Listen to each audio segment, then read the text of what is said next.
समाधान खिंडकर यांना धमकावल्याच्या आरोप प्रकरणात दिवंगत सरपंच संतोष देशमुख यांचे भाऊ धनंजय देशमुख यांच्यावर आरोप करण्यात आला होता। बीड ग्रामीण पोलीस ठाण्यात त्यांच्या विरोधात गुन्हा सुद्धा दाखल करण्यात आलेला। मात्र या प्रकरणी आता वेगळं वळण प्राप्त झालेलं पाहायला मिळतंय। परिसरातील सीसीटीव्ही फुटेज आणि प्रत्यक्षदर्शींचे जबाब तपासले असता समाधान खिंडकर यांची तक्रार खोटी असल्याचं निष्पन्न झालंय। यामुळे आता गुन्हा मागे घेण्यात आला असल्याचं धनंजय देशमुख यांनी सांगितलं। फिर्याद सकाळी 4:57 झाली। 1:30 वाजता माझं मेडिकल करण्यात आलं, कारण का मी ही फिर्याद होत होती त्यावेळेसच सांगितलं होतं की गुन्हा नोंद करा 100%, परंतु व्हेरिफिकेशन करा, व्हेरीफाय करा। परंतु तसं न होता घाई कशाची झाली होती हे मला माहीत नाही।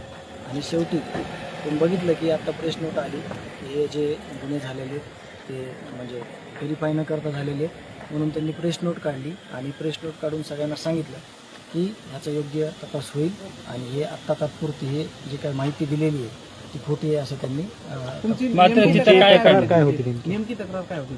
आमची तक्रार अशी होती की आम्ही रात्री शेतकरी राजा या हॉटेलवर फॅमिली सेक्शनला रविराज साबळे माझे मित्र आणि आम्ही तिथं थांबलो होतो आणि त्यावेळेस काही तिथं चुकीचे प्रकार घडले होते याची इन्फॉर्मेशन आम्ही केज पोलीस स्टेशनचे PI यांना दिली होती। मग त्याच्यानंतर पोलीसची गाडी आली, त्याच्यानंतर जे काही प्रकार घडले ते मी सगळं सविस्तर सांगितलं होतं आणि इन्व्हेस्टिगेशन अधिकारी आहेत त्यांच्यावर माझा भरोसा होता। त्यांना मी सांगितलं की हे सगळं व्हेरीफाय करून करा, परंतु त्याच्यामध्ये गडबड झाली। त्यांनी सकाळ उजडू न देता रात्री 4:57 गुन्हा नोंद केला आणि मी आज सकाळी SP ऑफिसला आलो दुपारी आणि पुन्हा बीड ग्रामीणला इथं मी दुपारपासून आहे। आत्ता ज्यावेळेस खरं तर DYSP साहेबांचा 5-6 तासाचा वेळ या पोलीस स्टेशनला आपण बघितला सगळ्या पत्रकारांनी दिलेलं, तर हे सगळं निष्फळ आहे, यातून असं निष्पन्न झालेलं आहे। त्यामुळे येणाऱ्या काळामध्ये त्यांना आम्ही अशी विनंती केली की खोटी तक्रार घेताना किंवा करताना व्हेरिफिकेशन करा आणि मी तेच सांगत होतो, परंतु त्यांनी व्हेरिफिकेशन न करता गुन्हा नोंद केला होता माझ्यावर, तो आता मागे घेण्यात आला। मात्र तुम्ही देखील फिर्याद दिलेली होती, तुमची काय फिर्याद होती आणि नेमकं तिथं काय घडलं होतं? तिथं जी परिस्थिती झाली त्याची मी इन्फॉर्मेशन दिली होती, फक्त इथं अशी परिस्थिती आहे, ती हाताबाहेर जाऊ नये किंवा तिथं काही गैरप्रकार घडू नये म्हणून मी PI साहेबांना इन्फॉर्मेशन दिली। त्यांनी माझ्या मी रात्री सांगत होतो, अंगरक्षक सांगत होते की धनंजय भैया गाडीच्या खालीच उतरले नाहीत तर बाकीच्या काही गोष्टी घडायचा प्रश्नच येत नाही आणि आम्ही सांगत होतो की CCTV फुटेज बघा, परंतु तसं न होता गुन्हा नोंद झाला होता।